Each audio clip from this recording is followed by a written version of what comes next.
Fadel Bajideh ngaku nyalinya ciut jika bertemu Nikita Mirzani. Fadel Bajideh mengaku nyalinya masih ciut jika bertemu dengan Nikita Mirzani secara langsung. Fadel Bajideh mengaku pada saat itu hanya mengantar Loli ke rumah Nikita Mirzani pukul 2 waktu Indonesia Barat. Niat Fadel Bajideh memang hanya mengantar saja, tetapi masih enggan bertemu dengan Nikita Mirzani.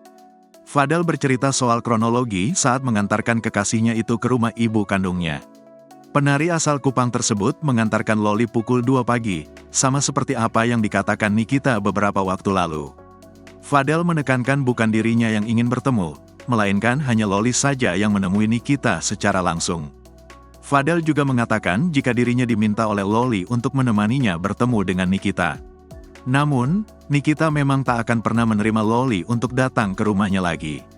Sebelumnya, Fadel Bajideh rela putus dengan sang kekasih, Loli demi Nikita Mirzani. Prahara antara Loli, Fadel Bajideh dan Nikita Mirzani hingga sekarang masih belum menemui titik terang. Imbas dari pacaran dengan anak Nikita Mirzani, Loli, Fadel Bajideh harus menanggung hujatan warganet.